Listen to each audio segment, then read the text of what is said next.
Bismillahirrahmanirrahim. Assalamualaikum warahmatullahi wabarakatuh. Bapak-bapak, ibu-ibu, mas-mas, mbak-mbak, khususnya adik-adikku sekalian yang dirahmati Allah dimanapun Anda berada. Kembali di IIP Channel bersama saya, IIP Wijayanto. Kali ini kita akan membahas tema, kalau memang kamu sangat mencintai mantan, berharap mantan kembali menjadi pendamping hidupmu, jangan diamkan dia begitu saja. Tumbuhkan rasa kangen di hatinya sampai dia tidak sanggup lagi bertahan, ya, untuk mengabaikanmu sampai dia datang sendiri kepadamu, ya. Mungkin tidak mantan datang sendiri kepada kita. Sangat mungkin, wong dia punya kaki, dia punya kendaraan, dia tahu di mana rumah kita dan seterusnya. Kenapa sih mantan belum datang kepada kita? Ya karena tidak kangen, ya, tidak kangen, tidak butuh, dan sudah tidak cinta. Nah, padahal kita masih sangat mencintainya, masih sangat menyayanginya. Dan kita selalu berharap agar dia kembali menjadi pendamping hidup kita selamanya. Nah, kita berharap dengan harapan yang sangat besar, tetapi sayangnya banyak di antara kita yang hanya berharap saja, tetapi kita diamkan mantan. Ya, kita diamkan itu maksudnya bukan tidak kita ajak bicara, ya. Kalau masalah bicara sih, ngobrol, ketemu, kalau dia mau, kita oke saja, kan. Kan sekarang yang jadi persoalan, dia mendiamkan kita.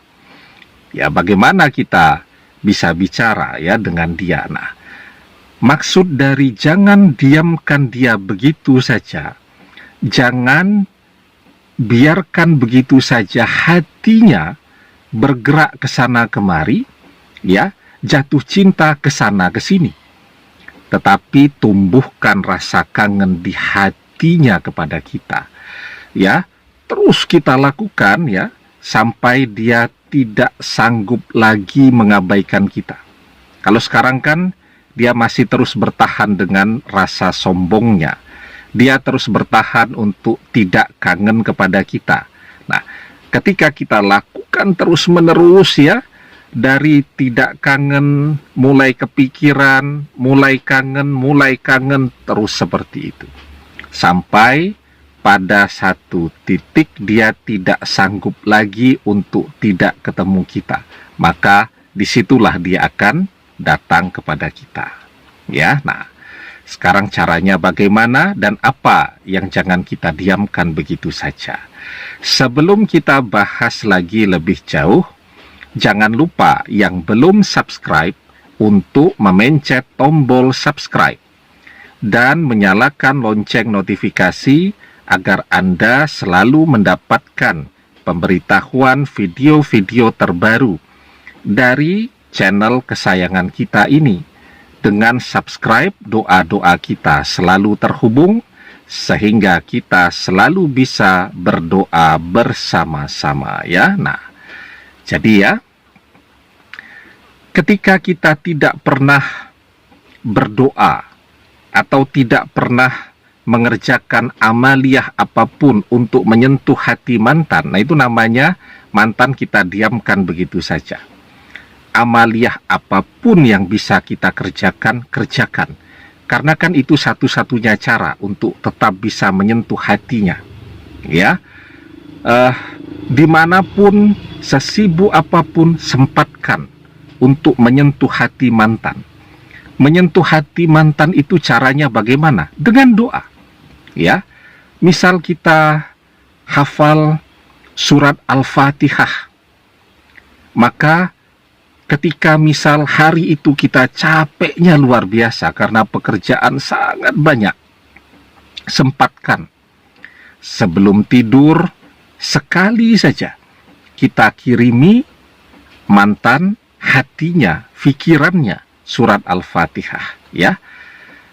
Ketika terus kita lakukan, ya, ketika ada waktu senggang kita kirim yang banyak, ya, kita baca surat Al-Fatihah sebanyak-banyaknya agar hati mantan tergetar, mulai kepikiran kita, mulai kangen kepada kita. Ketika kita sedang capek-capeknya atau sedang sibuk-sibuknya, tetap kita sempatkan mengirimi dia surat Al-Fatihah. Yang hafal surat Al-Ikhlas, kita kirimi mantan surat Al-Ikhlas. Ya, jadi amaliyah apapun yang bisa kita kerjakan, kita kerjakan. Nah, ketika kita lakukan itu terus-menerus, ya, maka secara perlahan rasa kangen di hati mantan itu akan tumbuh kembali, ya. Dari tidak pernah memikirkan kita, mantan akan mulai kepikiran kita lagi, ya. Dan insya Allah ketika energi doa kita itu semakin membesar di dalam hati dan pikiran mantan, saat itulah dia mulai gelisah, ya, mulai gundah, mulai gemetar terus ketika ingat kita, ya. Dan disitulah dia kemudian, ya, akan datang kepada kita, insya Allah, ya. Nah, kita diperintahkan untuk selalu sabar di dalam berdoa, di dalam beribadah, ya. Karena apa? Karena orang-orang yang sabar di dalam berdoa itu adalah orang-orang yang doanya pasti terkabul, insya Allah.